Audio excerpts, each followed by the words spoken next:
Ciao, dobro večer. Today's video, we are going to talk about a quick 30-minute hack that does not include your phone that will lower your stress immediately. And I guess we should just start off by kind of addressing the elephant in the room. I am okay. The vulnerability hangover from yesterday's video about my near-death experience, deeply traumatic and probably really heavy. And again, if it's the first time you're hearing this chapter of my life, it was a lot to take in. And I normally don't rewatch my content just because meh. I just prefer not to. But I allowed myself to, and more. I cried more watching it than filming it, which I didn't expect. And I remember when I clicked publish, I immediately went to bed because I was like, I don't even want to think about taking it down. I don't want to think about regretting sharing as much as I did. I don't want to, I just don't want to think about it. And even the very first way that I published it, because I'm just, I'm sharing the links every day in a couple places, like my broadcast channel on Instagram and my Instagram stories. And the words that I put, I was like, don't watch this. I, I was literally like, yeah, I don't recommend this. I, I said that just almost as like deflection because a part of me still wanted to hide. And that's the crazy thing about vulnerability is you know that your story will help people more than your perfection or your wins or accomplishments. And yet I was like, this is too much. And I don't want, I want to show that I'm staying consistent, but I don't want people to actually click on it. Yeah, of course, it's currently on my Instagram, the most watched video that I've posted all year. And it's almost 40 minutes. And we think that Instagram is a platform of short form content. You know, we all have squirrel brains and we need to cut it up and make it actionable. And the entire video, I'm sitting in one place. There are no edits, there is no action. It's just me talking. And it's my most viewed video on Instagram, which goes to show this year, which is a reminder that your people do have the attention span. And it's a myth to believe that you have to adjust everything that you do to match a fleeting algorithm. And the people that want to hear your story will stick around for it. So I thought that was really just like affirming. Okay, so let's talk about the thing that alleviates stress, but also enhances your creativity. It's crazy because it sounds so simple, and you've definitely done this before. You might not do it as often as you want, but the answer is walking. But walking without a phone and not on a treadmill. So when I started my like 10,000 step journey, there was a period where I did 12,500 steps for 125 days straight. I did that last year just to get my body moving again. And I completed it. It was amazing. And it was, yeah, probably one of the hardest things I've ever done. Because I would be traveling some days and I'm like pacing the terminal, trying to get my last 3,000 steps in because I'm on a red eye flight and I'm going to land in the next country in a new day. So yeah, it was wild, but I'm just so proud of myself for the intention and discipline that was required to finish it. And I think the difference between walking on a treadmill, which I got really comfortable doing, versus walking outside is the distractions and also the connection. It almost feels like, I don't know what you can call it, nature therapy. When you force yourself to be present with like God's creations and you're noticing details that maybe you would take for granted or you wouldn't see because your face is in your phone. I always find that my most insightful walks come when I leave my phone at home. And of course, I like to track my steps. So thankfully, I have my Apple Watch, but I just go get lost. I don't have a plan, I don't have a goal. The mission is just for 30 minutes to just be outside and be present and notice things. And when you notice, your brain takes note. And that's really important. your notes mentally become your inspiration for content. And here's another powerful thing. So we have to remember that our body is constantly begging for silence. I don't know if this is an ADHD thing or if this is normal, but we tend to need noise. And I caught myself today. It was so funny. I literally was laughing like, yo, this is crazy. The TV was on. I was pulling up a video. I was on Instagram desktop and someone was explaining something, but they were talking too slow and the details in the beginning didn't matter. So while I was waiting for them to get to the good part, I open up, I have two phones, one's business, one's personal. I open up one to scroll Instagram and the other to scroll threads. So I'm just looking for stimulation and I'm like, yo, not normal. And I did not take my ADHD medication today. So I'm in full on chaos mode. Brain is looking for stimulation and dopamine and novelty and all the things. So yeah, our body is begging for a moment to be present with itself so that you can notice more things that are happening. And the walk is clarity and cardio at the same time, which is really cool because you're getting almost like two things at once. And that's a part of like lesson one is when you're moving your body without noise, your nervous system resets itself. And you don't even realize that your nervous system is crying for help until you finally put it in a state where it can relax. And when you're also walking in silence, you stop reacting and you start remembering. "Oh, hmm, I haven't I haven't done that in a while. Or what's that smell? It smells like pasta. I haven't ate that in a while." And you just start replaying like these beautiful, simple memories of life. And what I've realized, especially if I look at the last 15 years of my life, let's say 12 years of my life. So since I was nomadic to getting my dream high-rise apartment to now living between Bosnia and Bangkok. So if I were to say my happiest years, I think they're still ahead of me, actually, which is really exciting. But my apartment was amazing. I loved it. I got to literally decorate it in 3 weeks as bougie, plush, cozy as I wanted. I think Stefan and I, there was a point where we counted all the places where you could take a nap. And I think it came to like eight, eight different sections and corners and places and nooks that were designed for rest. And after 7 years of full-time travel, that's what my body needed at the time. It was my first apartment, the first time I lived alone, the first time I was on a lease. Like it felt very special. And I didn't know how long I would stay there. Every year, the renewal letter came. I kind of was like, no, okay, I don't know where else to go. So let me just stick it out another year. And I probably overstayed my welcome for 2 years.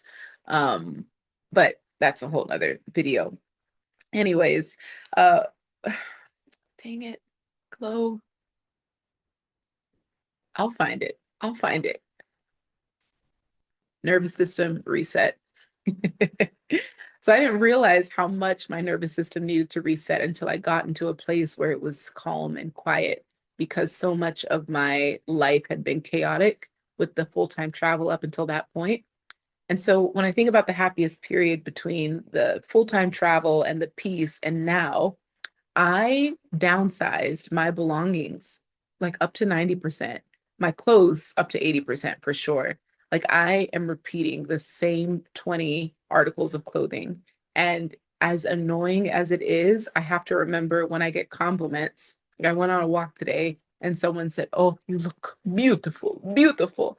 And I'm thinking, "Oh, this raggedy thing that's on its 80th wear," in my head. Um, yeah, but I was like, oh, Vala Puno, thank you. Like that's so sweet. And I think the way that we perceive what we have is always going to be different than how other people perceive it. But I mentioned that because this season I feel so rested because I have less things to worry about managing or remembering or taking care of. And the downsized life where you give away your stuff, you sell it, you put it in storage, and you live out of a couple suitcases. Now I'm taking what happened in my 20s, living out of a suitcase, and now I have places the suitcase can be unzipped because we have two bases. And it's so beautiful because we can go back and forth between climates and cultures and uh, rituals, routines, and it's really fun. And so it keeps the novelty there. And of course, we have our travel and trips. Like we just returned from a month in Montenegro last month, and yeah, like I really like it like this. So it's such a nervous system reset when you don't have much. And so when you're on a walk without your phone, without a podcast, without an audiobook, your brain can finally say thank you. I've been waiting to come back to you. Yeah. Okay, lesson number two is that stress multiplies when you don't share it. So normally when you go out on this walk, because you have no stimulation, you are likely repeating or remembering some anxious thoughts or a couple things that happened that you wish you could have done different. So when you come back home and you're able to reunite with your phone, I want you to text one friend of something that was weighing you down. And this is not to create a thing or a scene or have a conversation. It's just to share and have someone hold space with you in a moment that you just got to process. And I think it's a really powerful thing.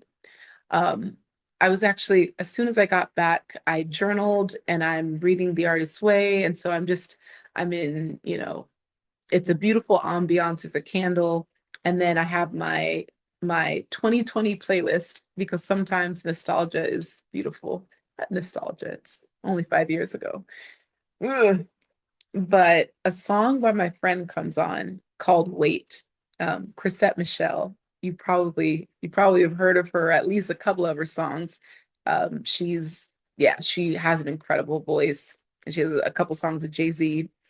And this song that came out in 2020, it it's so resonant. The melody, the rhythm, the lyrics, it's so powerful and it matched the moment that I had on this silent walk. And I just immediately start weeping. And so I take a picture and I text her. I'm like, thank you. And I'm like, you have no idea, but this song mixed with a moment I just had, it just freed me. And I'm just having a moment. She was like, girl, I'll drop everything and I'll talk you through it. What's going on? I'm like, no, no, this is this is beautiful. And I just wanted to share this with you that like you don't even recognize what your music does. So yeah, that was such a beautiful shared experience. And I want us to get used to texting friends and bringing them into our everyday and not constantly playing this catch up loop. Because those are the times where we start to feel like it's an obligation. Okay, let me do my check-ins, let me see how everyone's doing. But my favorite things to do is text a Bible verse and text a song and text a TV show and text like random things that make me think of someone or that I think someone would love. Check out this podcast interview, this book recommendation, a silly selfie, just random updates. Like that makes me feel like I'm really in intimate connection with someone. So letting that be more part of your day to day and know that it starts with the walk and having that private moment with yourself. And if you're carrying something heavy, you don't have to ask for a solution. You could just say, hey, I'm carrying this today and I wanted you to know. And that's it. And let people learn to hold space for the tension and the friction of life because it's not just in celebrations that we can show up for people. It's not just in sadness that we show up for people. It's in the everyday, mundane, monotonous, random, fleeting, and fluctuating. All of that and above. What? Okay. Yeah, and you just be shocked to see how you're met with when you're sharing. Okay, and lesson number three, we are breezing through this. Uh, Time will both heal and humble you. And when you're going on a walk, time has a beautiful way of slowing down, but also cementing and memorializing a moment in time. And if there's something that I'm like, oh, I could text this to a friend or I could just like journal it and write it out. I have this jar. Shout out to Joel Marion at his wedding a couple years ago at that castle in North Carolina. It's beautiful. He gifted everyone with this prayer box, and I started using it to like just like for prayer requests.